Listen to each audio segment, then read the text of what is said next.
Good afternoon, everyone. It's an honor to welcome you all to the official launch of the HROne Commune, a community to empower HR professionals to lead with impact. It has all that you need to carve a place in the boardroom and shape the future of work. We have an exciting event lined up today featuring some of the most esteemed leaders in the HR space. Since long, we have dreamt and advocated that much deserved seat in boardroom, but today we formally come together as a community and explore how HR drives business success. Before we dive into the sessions, let's reflect on what makes HR1 Commune unique. This is not just a network, it's a space to connect, collaborate, and grow alongside like-minded professionals committed to redefining HR's role in the corporate world. Today, we are not just launching a community, we are igniting a movement to position HR leaders at the heart of business strategy and decision making. We feel for too long, HR has been seen as a support function. It's time we redefine that narrative. This community exists to champion HR as the strategic powerhouse that drives organizational success. At HR1, our vision is simple but powerful to ensure every HR professional feels equipped, empowered, and emboldened to claim their seat in the boardroom. Let this community be the beacon that inspires HR leaders to transform challenges into opportunities and opportunities into groundbreaking achievements. Now, we turn the highlight of today's event. Let's turn to that highlight, a panel discussion that brings together brilliant minds to address the topic. And today's topic of discussion is HR in the boardroom. Stop asking if, start asking how HR drives business success. I'm sure it's going to be an awesome session. This conversation will focus on shifting the perspective of HR as a strategic business enabler. With that, let me introduce our esteemed panelists. First, Mr. Shashikant Jayaraman, CHRO and Chief of Staff at Multicore Bear. Mr. Bala Vummidi, VP and Head of HR at HROne Technologies. Ms. Reetu Raina, Founder and CEO at Element Skill. Guiding this discussion as the moderator is our Director of Product at HR1, Mr. Magnum Gupta, a seasoned leader, passionate about driving innovation in HR. With that, I'll hand it over to Magnum to lead this insightful discussion. Magnum, over to you, please. Thank you, Pulkit, for an elaborate introduction for all of us. Thank you for extending HROne Commune to the complete HR fraternity. We all are looking to partner and join this in the journey of growth. So coming to our today's discussion, yes, we CHROs have earned a seat in the boardroom, a testament to how the perception of HR has transformed over the years. But let's be real, getting there is just the first step. The real challenge lies what comes next. How do you ensure your voice is just not heard, but respected? How do you navigate dynamics with peers like CFO or sales director whose priorities might not align with the HR? And most importantly, how do you make the most of this opportunity to influence not just people's strategies, but the entire business direction? To set the tone for today's discussion, let's start with Bala. HR has traditionally been seen as a support function, but in recent years, we've seen a significant shift, Bala. So from your experience, what do you think triggered the move for HR to be recognized as a strategic partner at the board level? Over to you, Bala.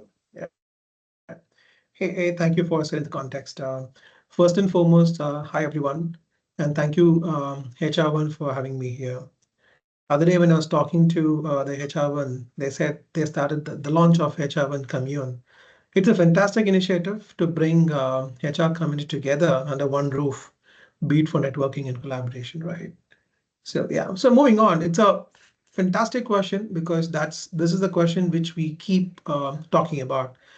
But let me start with this, right? So, when people hear HR, they often picturize with piles of paperwork, compliance sheets, checklist, occasionally employee compliance, right?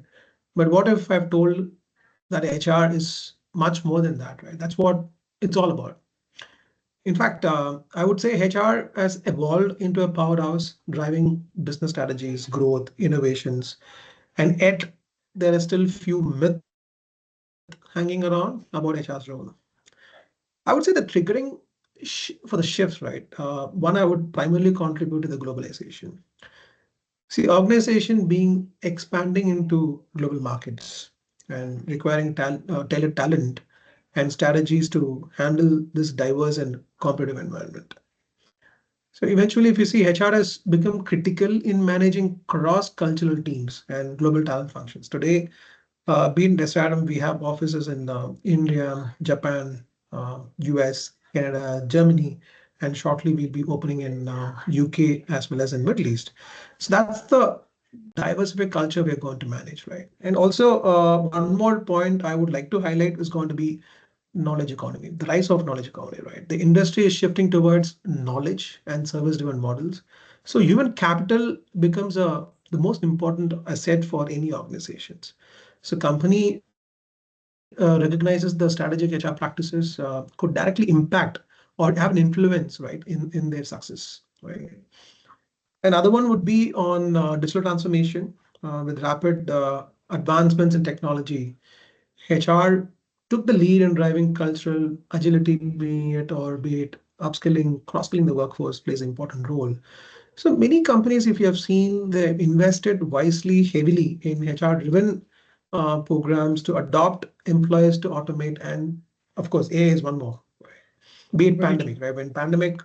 During pandemic, if you see the HR, the central role, they play a central role in managing remote working transition, employee well-being, and many companies restructured, in fact, its workforce policies during the pandemic. Just that's ensure how critical HR role is all about, B, D, and I, right? So if you see overall, HR is now seen as a business partner that directly influencing organization strategy by aligning their overall HR goals with business goals, right? And also it provides data-driven insights, especially to C-suits, ensuring the workforce strategies are aligned with long-term organization objectives. So these are a couple of points I would say from my perspective. Yeah, thank you, Bala, for setting the context. I think whenever there's an industry, there is an organization-wide challenge. I think it's always left onto the onus of HR shoulders to solve the Yeah, problem. And I yeah, think aftermath of COVID was one such opportunity where probably we were trying to scale our organization, retain our talent, and somehow we were still trying to bring back our workforces. And I think true. it was almost left down to HR to balance all the three things in play. And this is how I think a very massive opportunity opened up where we HR started coming into the forefront. So Ritu, True. coming to you, right? We'll probably dive into our next theme, building respect and trust in the boardroom. We all have got a space and play in the boardroom, right? But still, I think we all are struggling to get similar respect and trust in the boardroom at many of the other business functions or leaders get. So Ritu, what approach do you use to gain credibility and establish yourself as a strategic partner in board discussions?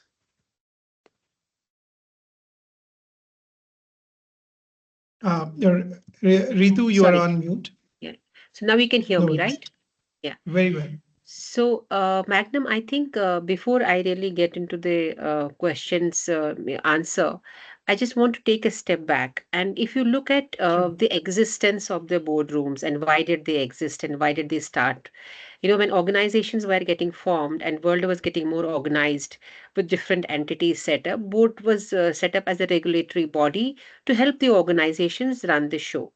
Now, all organizations are business entities, so they have a strong commercial connotation with them.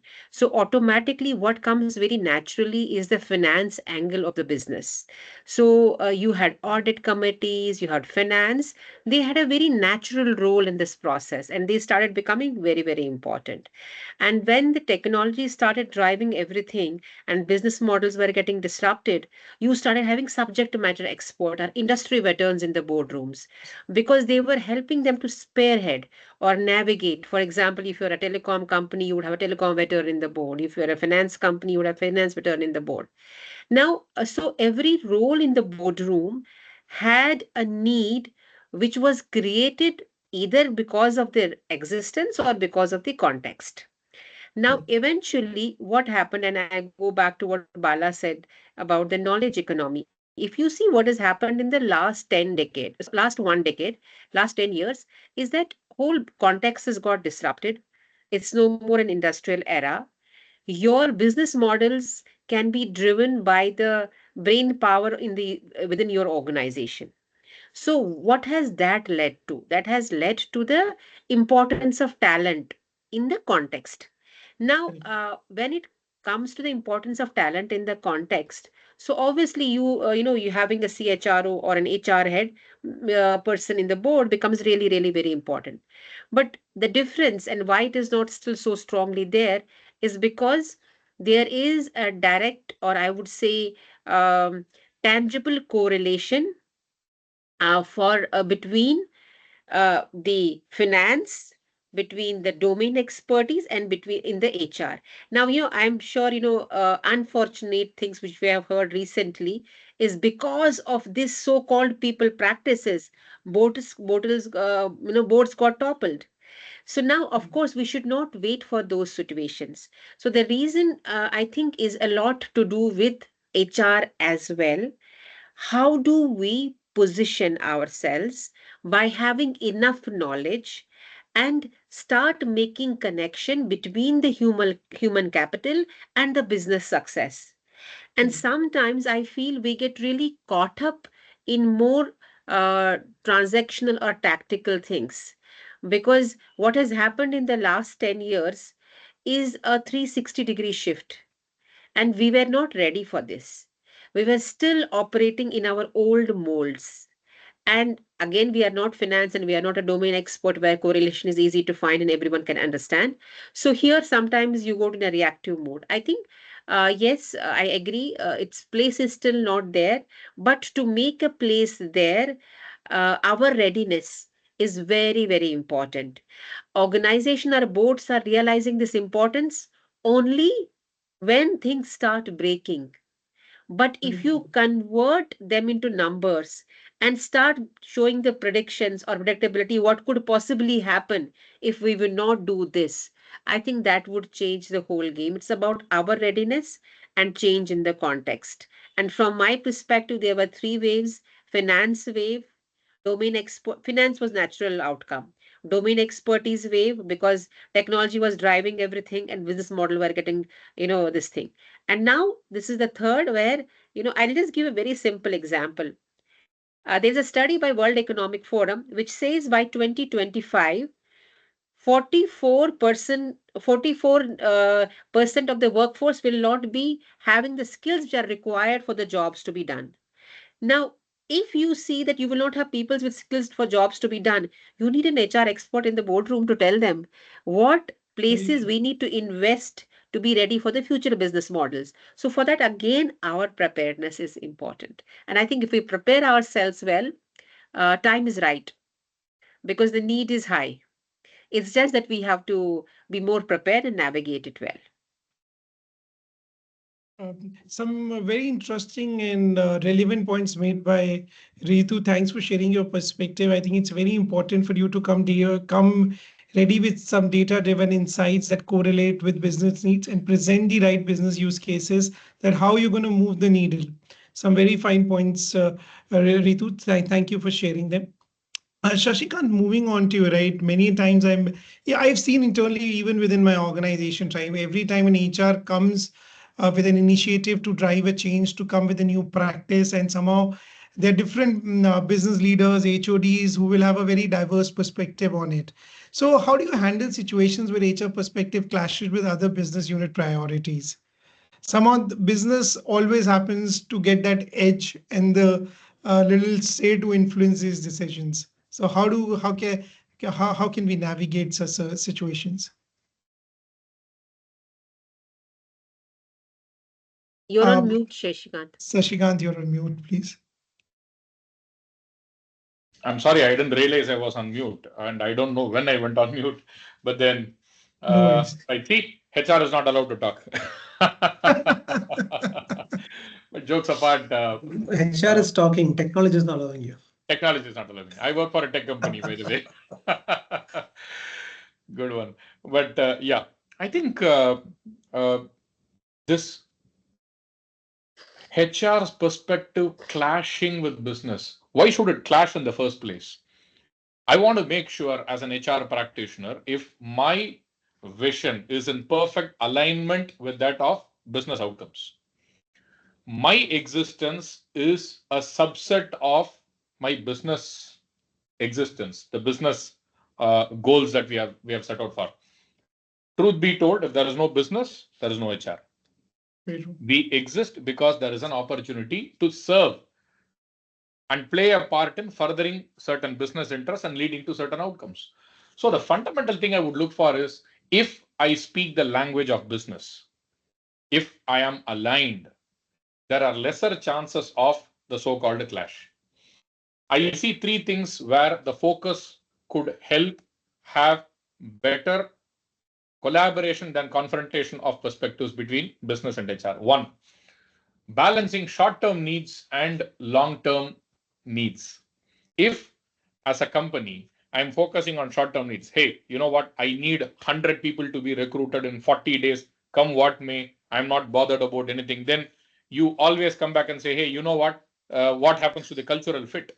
How then you're talking about the company's culture going for a toss because you are looking at immediate gain and losing out on what we have painstakingly built. So the solution there is, yes, there will be a short-term need because business is business. Your CEO is going to talk about billability, P&L, revenue, while you talk about culture, the intangibles. They will always take a back seat. So for us to be aligned, can we find a common ground? Right? Okay, I understand. Yes, I am with you. This will work. But where is it that we can make it work? So it's like a Venn diagram in mathematics, right? You find that overlap, the intersection. Can we do that? That's one. The second thing is, we from the HR fraternity always have a tendency to keep our agenda close to ourselves. We don't bring in stakeholders, right? The whole world will say bell curve is passé. It's no longer required. But he'll say, you know what, this is the biggest science invention for HR called a bell curve, and this is the biggest tool we'll do for performance appraisals. The more you invite stakeholders to be a part of your agenda, the more you open up and not keep it close to your chest. That's going to make it participative, open. It's going to give a message that, you know what, as HR, I'm collaborating, I'm open to feedback, I'm allowing without any insecurity my stakeholders to come and co-create my HR agenda. Of course, I'll call the shots from the people perspective. But yes, when you allow that atmosphere of, your stakeholders will feel welcome, your stakeholders will see reason and long-term value. So there is a need to focus on building relationships and telling people that, hey, this is why we are doing, which is my third focus, right? We constantly get pulled into the what and the how. We don't focus on the why behind it. As HRs, we need to be aligned with our business. We need to remind our business leaders as to, are you focused on the why? As long as the why is clear, the purpose will be greater than persons, and that will lead us to collaborated outcomes and reduce lesser clashes of perspectives, is my humble opinion. Very fine points made, Shashikant, right? I think the idea is to find the why, a why that intersects between the business and the HR goals. Yeah. Just to extend that to Bala, right? Bala, any kind of misconceptions about HR that you've encountered since you've been in the boardroom, and what do you do to displace them? I would say not one, there are many, if you ask me. The misconception has always been order of the day when it comes to HR. So let me put it in a simple ways. If you see traditionally, I would say when you say HR, so focus only on administrative or operational tasks, be it payroll, recruitment, compliance, engagement, right? And also, I've heard many times, so we always HR is seen as a reactive function, dealing with immediate organization needs without much of input for long-term strategy, right? One of the famous statements always been used by a lot of companies in the market, I keep correcting them, HR is just a support function. That statement, it hurts me a lot, right? We're just not a support function. I always say we are business partner, right? So back office function focused on task, payroll, like I said. So, but HR is now a strategic, I would not say enough. HR always been a strategic business partner, directly impacting talent acquisition, workforce planning, employee engagement, organization culture, profitability of the organization directly and indirectly, right? I would say we need to contribute to business outcomes using data and metrics, right? Be it employee engagement, turnout rates, on the sense retention rates, or utilization, productivity improvements, the impact of leadership development on revenue impact directly, right? And one more common statement used to hear is HR is only concerned with employee relationships, right? Dealing with employee grievance, conflicts only on that. While I personally feel employee relationships are crucial, right? HR's role extend far beyond that, including performance management or aligning workforce strategies with business goals. That's primarily important task for us. And culture of innovation, we drive the culture of innovation for any organization, right? So I would say HR has driven strategic initiatives in the past, now and in the future, be it acquisition strategy or fill critical gaps or leadership programs that have led to many measurable business growth. As Ritu said, numbers, HR cannot contribute to profitability. That's one more statement I would say. Right. So HR significantly impacts the profitability, be it talent optimization or attrition. No one, or probably majority of the company, don't calculate the impact or cost involved in a replacement, right? By reducing the attrition, we are saving so much revenue, so much cost to the organization that brings in a lot of revenue as well. And we work on productivity, improve productivity resources, right? And again, data insights are going to be a crucial factor for us, such as cost savings from reduced turnover or revenue growth from better alignment of talent with strategic business priorities, right? And the last one, I want to mention this: HR doesn't understand business strategies. I say excuse me for that, right? So HR is sometimes viewed as disconnected from core business strategies because of the, I would say, we see from both sides. We see from an employee side, we see from a business standpoint, right? So here HR plays a crucial role in aligning talent strategy with business objectives. It ensures the workforce is equipped to execute what is being required for our company's objectives and goals, right? So in the end, if you see, HR must definitely focus linking initiatives, whatever initiatives we drive directly to financial outcomes, and positioning ourselves as a key business drivers, right? Analytics plays a vital role if we can leverage and show it to the management, and definitely we'll be having a seat in the boardroom. So we need to continuously demonstrate the values by aligning whatever our goals to the business objectives and outcomes. Again, data, HR should only be a voice in the boardroom, but a critical player in shaping, I'll say, overall company's future for both company standpoint and main importantly from an employer standpoint. Yeah, these are the couple of things I want to touch upon this.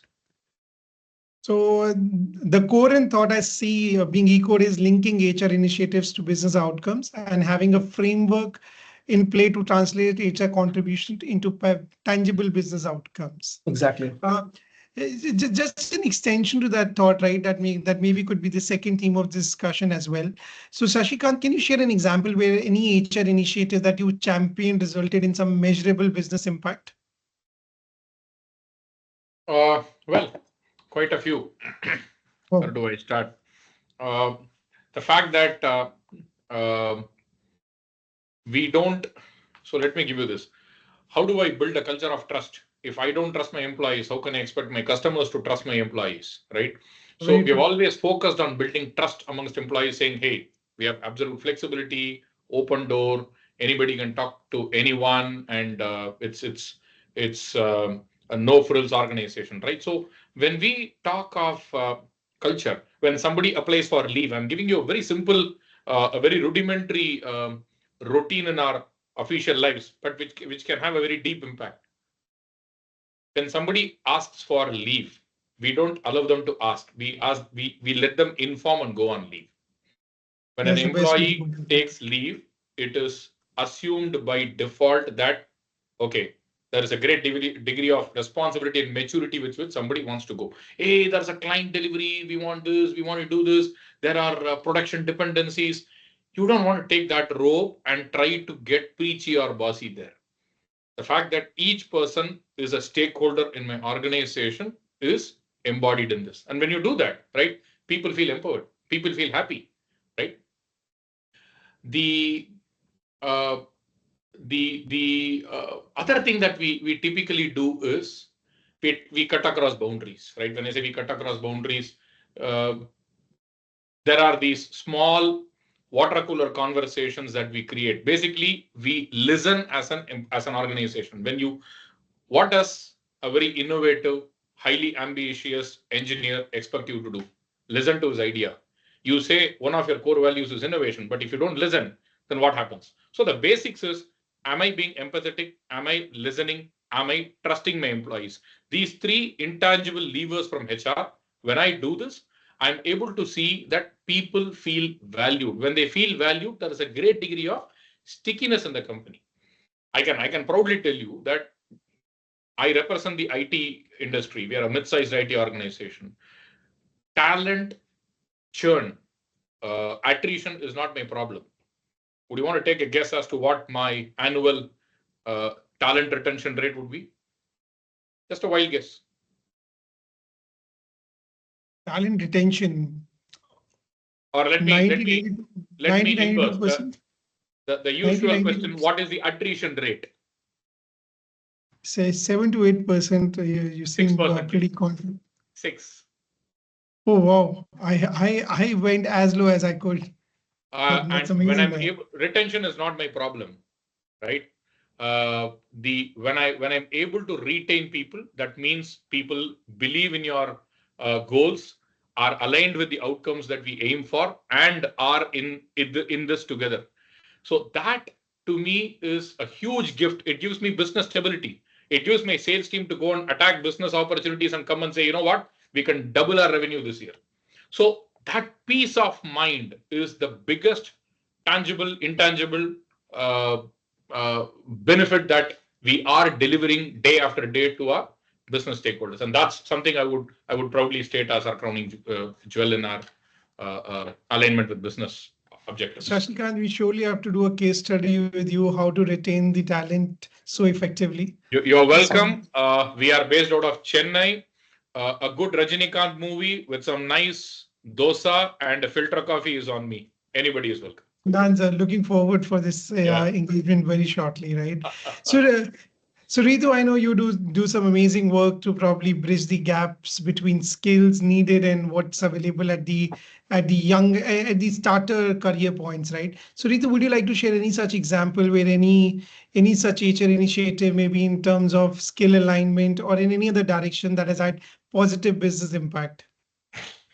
I think, there is for sure, if you look at the workforce today, India has a huge, I would say, young population who have good college degrees. And the skills which are required by the organization, they're very, very specific, and not many are trained in that. And that is where I, as a professional with more over 2.5 decades of experience, I found that there is a huge gap here, that we need to somehow put in efforts in the direction where we will make them job ready. And I will just give a quick example from a previous organization where I was heading the HR. We actually started a concept of hire, train, and deploy. Because when you actually work with the people who are already trained, after some point in time when they become skilled, they start taking advantage or leveraging their talent, and they start moving from one organization to another. And the people who are already there, who are looking for opportunities, do not get it. So what we started doing is we actually started taking young graduates, training them on cybersecurity while I was at Quick Heal, and deploying them to the various projects. And by that, what we did is, when you catch them young, they are more connected to you as an organization because you have invested in them.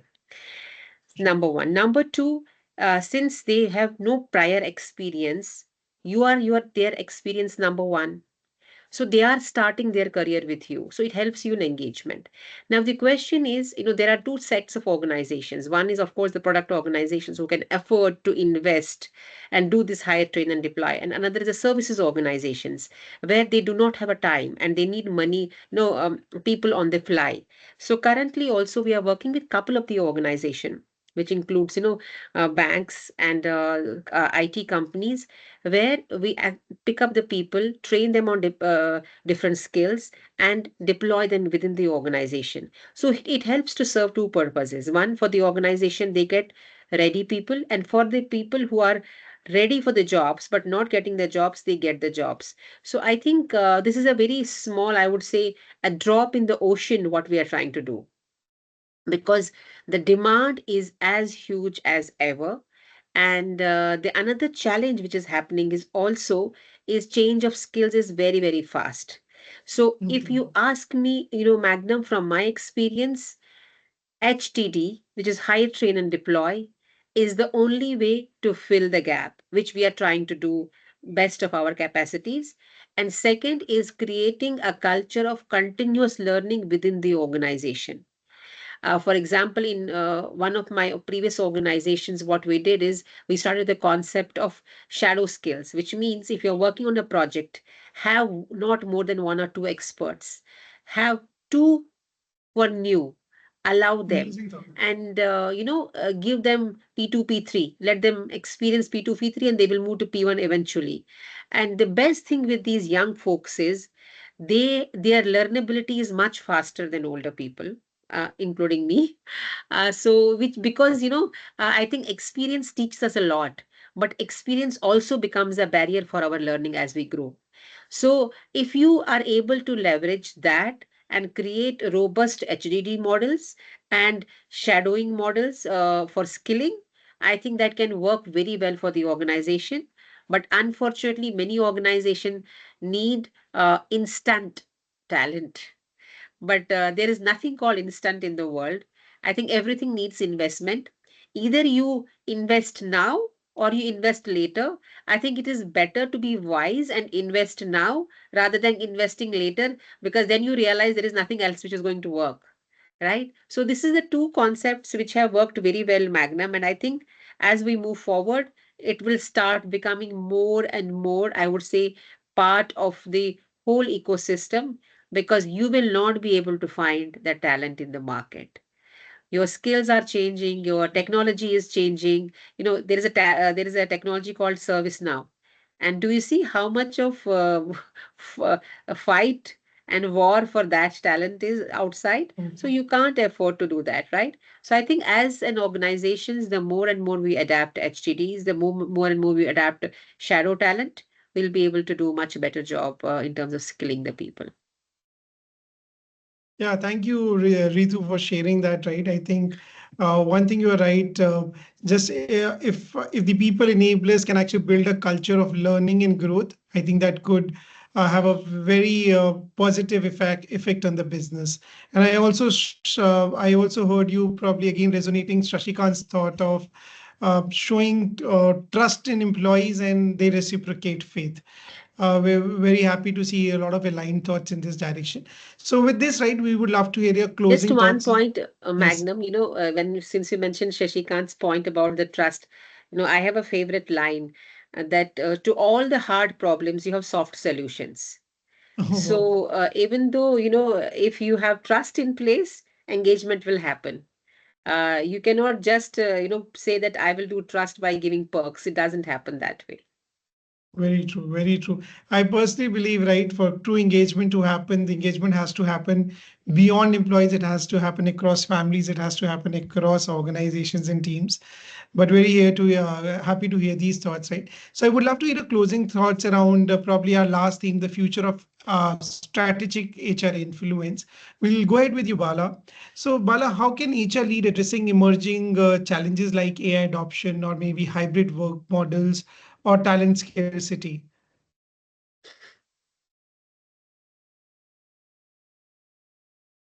So yeah, so AI adoption, I would say we should do it wisely, carefully, and we take a lot of responsibility as well. See, let me be honest. When we think of AI and hybrid work, it's easy to imagine robots are taking over a job and employees living in pajamas full time when we say work from home. But in reality, these challenges are reshaping the way we work, right? I mean, let's accept the fact. And HR has a front seat row to guide the change, to be honest. And whether it's making AI work for us or ensuring hybrid work models are both productive and balanced, right? I just give you an example. We have complete SR, we completely automated the onboarding process. And when we were hiring one fresher, he was expecting HR to call him after once we released the offer letter, but he got a invite letter. He got an onboarding pass to come and report on so date of office. So when he came to office, he said, "Hey, you know what? I was expecting human to call, that is HR, to call me and say, this is my joining. You have to go and report over here, all this stuff." But everything been automated, and you didn't have any human touch point. Sometimes are we overdoing it, right? That's why we need to adopt AI carefully and see some, not some. Definitely, we need to blend both AI adoption with the human element to make it even more successful, right? We can lead by understanding AI and how it can improve the processes to ensure the operational activities can be automated, be it in recruitment. I have automated the entire recruitment process right from screening the resume till scheduling, right? The recruiter sources the profile, uploads in the system, then the AI takes care till the scheduling of interview, be it training and be it customized training. When I say customization, I will say deep customized training for individuals and performance management, right? So we use AI to identify right talent from a recruitment standpoint and predict employee turnover. If we are smart, definitely we need to make use of this AI, right? At the same time, we should also ensure AI is used ethically because that's primary important for us. Making sure there's no bias and let it be in hiring or evaluating somebody or setting up the policies, guidelines are must in AI, I would say, right? From a hybrid working model, as I told you, pandemic driven a lot of changes. HR led by developing policies, right, today that allows employees to work remotely while maintaining collaboration. Because today, everybody, any organization or every organization, they understood and they know how to work remotely or in a hybrid way, in a collaborative way, or productivity, or let it be an engagement, right? So a lot of these tools are available, project management tools or collaboration tools are available in the market, right? So definitely HR plays a key role in addressing the challenges of be it isolation or burnout in remote work, because nobody understands the challenges employees are going through working remotely, right? And burnout is one issue we have commonly been hearing from various sectors, and how we can provide support for them and promoting a healthy work-life balance is pretty much important with remote working, right? Right. So definitely HR should ensure employees have the right tools and technologies to work effectively from whichever part of the world they are, whether communication platforms, project management tools, as I told you, right? And collaboration is utmost important, I would say, right? So I would say definitely we are uniquely positioned to lead in addressing these emerging challenges. And I'm not sure what we have in store next, right? So definitely we need to bring in new technologies, adopt and foster flexibility, adaptability, be agile, and ensure the workforce is equipped to to probably thrive in the challenge, the work environment what we're going to get, right? So definitely we need to bring in a lot of innovation and maintain employee well-being. That's also one of the aspects I would say, right? So definitely HR can help in the organization navigating the future of work in all these aspects, I would say. You know, Sounds good. Magnum, this brings me, I'm just taking it more at a philosophical level. If you look at the current generation of us who are in this, we are somehow in transition. We belonged to that manual era. And suddenly, in our careers and age, we saw suddenly this, what you say is windfall of AI.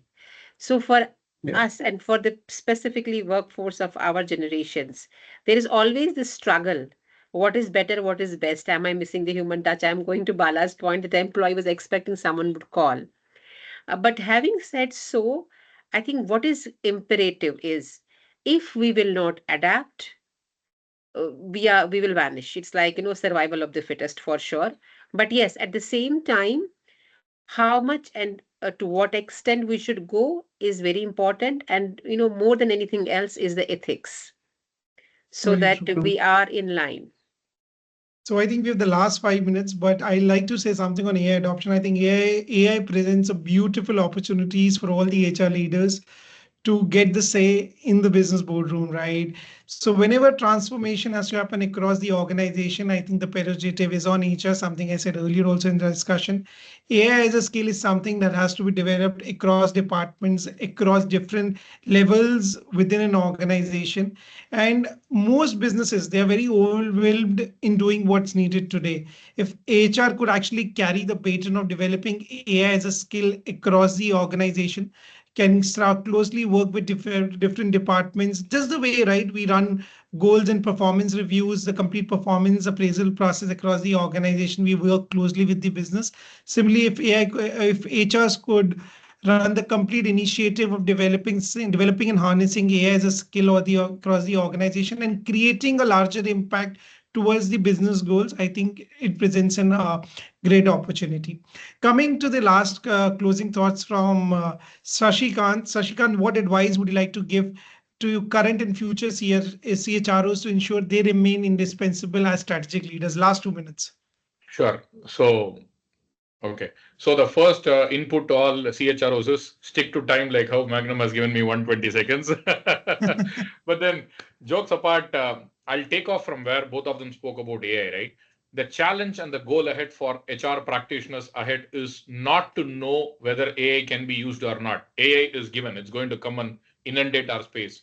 The key lies in knowing to what proportion am I going to make use of it.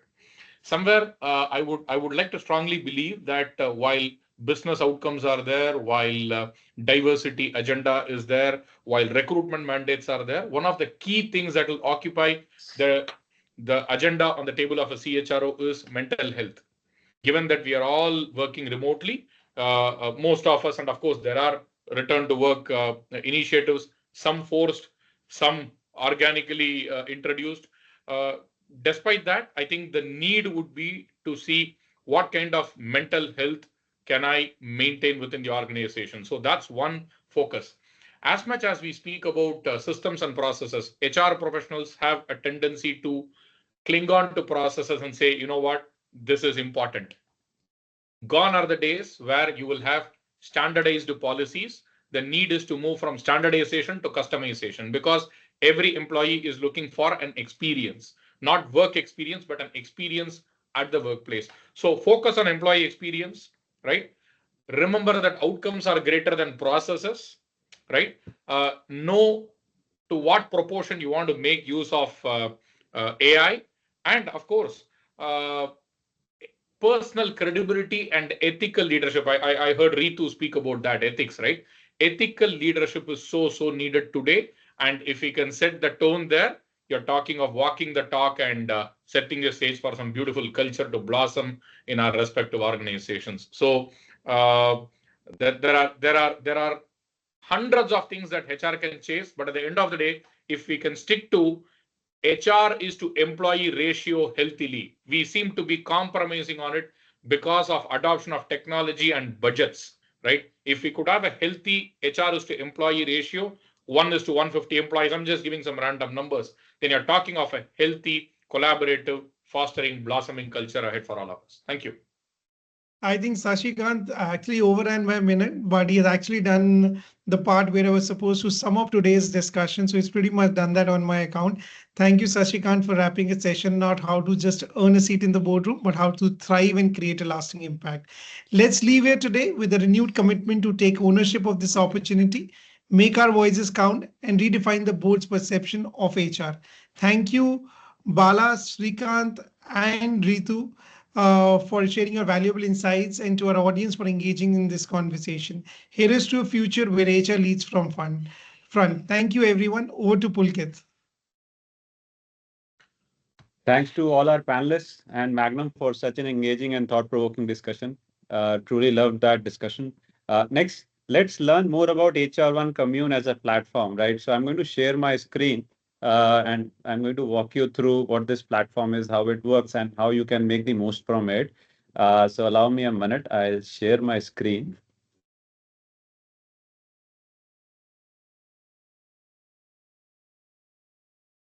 Yeah, I'm hoping you're able to see my screen. Okay. So on the left hand side, right, and is what we call as the spaces, right? So you'll see plenty of spaces out here. Uh, right. So this is the screen that you see even while you have not joined the community or you have not logged in. So this is the default screen. In the feed section, you'll get to see plenty of content out here, right? I'll get into what this is all about, right? Lots of content for you to digest and learn from, right? Lots of networking opportunities and whatnot that you can look at this while you log in. In the welcome space, you'll see some guidelines as to how to make the most from this community, what guidelines and adherences to follow as you go about becoming a member. And then in the get set go section, you will see more information about what these each of these spaces are, right? And then what the subspaces are, right? So you can think of it like a file structure, so to say. Uh, then we get into what we call as the members lounge. Okay. So for you to be able to access this space, it's a gated space, so you will have to become a member, right? And within this space, we are going to launch what we call as the Ask Me Anything sessions with top CHROs, top leaders, people like Reetu, Shashikant sir, Bala, right? People who have lot of experience, whom you can ask any kind of questions as it relates to HR transformation and a lot of things that you can learn, right? So for you to be able to attend those sessions, you will have to become a member. And then we are going to come up with a lot of exclusive content that's valuable to your career, right? And as an HR professional, how you can become better at what you do, right? So that is what this space is going to be all about.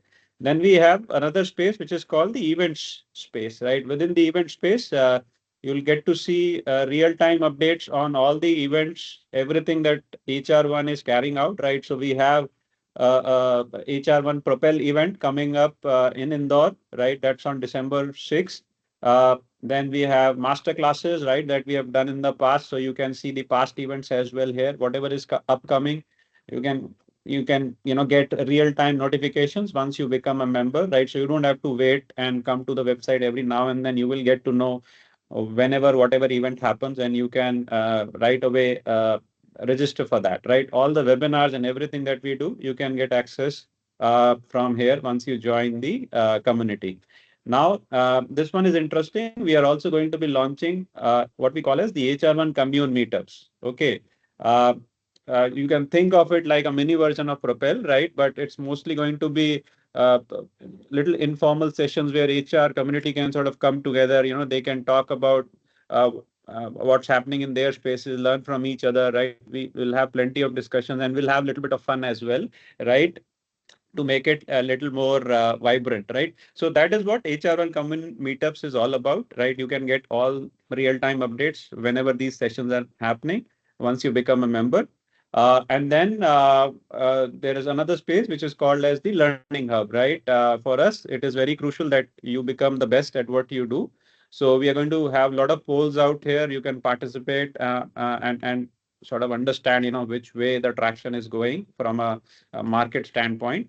And then we'll have a lot of content out here, which comes under the HR Insights subspace, right? So you can get to see research articles, videos, and any past recording of any masterclass that we have done, right? So all of that would be available here. And this one is super interesting. We are also coming up with a platform within the platform of HROne Commune where you can come to know of potential job openings, right? Which will help you further your cause when it comes to career building, right? So we'll try our best to get you the latest and the greatest opportunities out there in the market for HR as a function, and you can come and apply to all these opportunities. Lastly, we have prepared something what we call as the people framework, right? So attract, develop, engage, retain, optimize. You can think of it like a one-word description of the employee life cycle. So here we have posted a lot of discussions that we have had with senior HR leaders. You'll see bites from the HR1 AI show. You will see master classes, right? You will see podcasts that we have done with the best of the best out there in the market, right? And we have segregated these as per the various life cycles. Like, so if something is around employee engagement, you will find a lot of content out here in the engage subspace. If it is about recruiting people, right, how to go about it, so you can see EVP related masterclasses. You can see podcast that talks about AI in HR recruiting, or how AI works out from a HR1 AI show angle, right? So you'll get to see a lot of stuff categorized as per the employee life cycle. Okay, so from a functional standpoint, that is what this community is going to offer. And then there are two views here, right? If you have not logged in, one is the home view, the other one is the events view. So if you go to the events view, you'll be able to see the entire calendar of what's coming up. If it falls into your city, if it's a physical event, you can come join us. If it's a virtual event, you can get to see a snapshot view of how that month looks like or the next month looks like. Uh, and I didn't cover one more piece, which is the meet and greet section, right? So for you to be able to do that, of course, you will need to become a member, but this is how it looks like, right? So you can ping in your fellow members, right, from here, and you can connect with them and talk to them and, get to learn more about them. So that is a brief overview of, what this platform has to offer from a community standpoint, from a technology platform standpoint. And of course, we'll try to bring in a lot of great things into the platform so that you can get the most out of it. Uh, and while you are all here, I would also like to introduce you to Arshia Shah, who is the designated community manager for HR1 Commune. Uh, Arshia, you want to jump in for a quick minute and say hi? Okay, thank you, Pulkit. Thank you for introducing me. Hello, everyone, and thanks for joining us today. Thank you, speakers, for sharing your valuable viewpoints with us. With such strategic minds on board with us, I think it's the beginning in itself to start a community of HR change makers. I'm so looking forward to have you all as a member on our commune platform. Cheers to shaping the future of HR together. Good day. Thank you. Thanks, Arshia. Before we get into the sign-off mode, I would request all of you to join HR1 Commune. I hope you found the value proposition beneficial for you. We have dropped the link in the chat box for you to click on and join the community. Also, you can join the community from the QR code, which is flashed on the screen.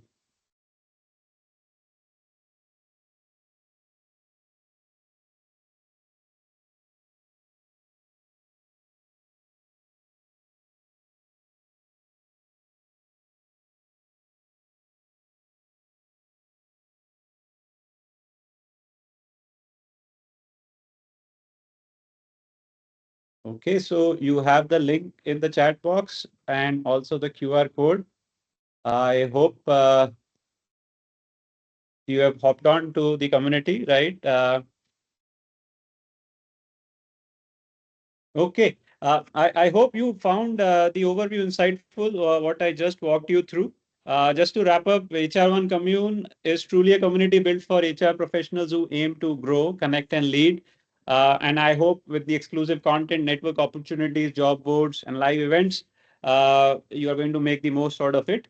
As we come to the end of today's event, I want to extend my heartfelt thanks to all our three panelists, so senior, lots to learn from the three of them. Thank you, three of you, for joining us today, and everybody in the audience who joined us, and of course, Magnum for moderating the panel in such a fantastic way.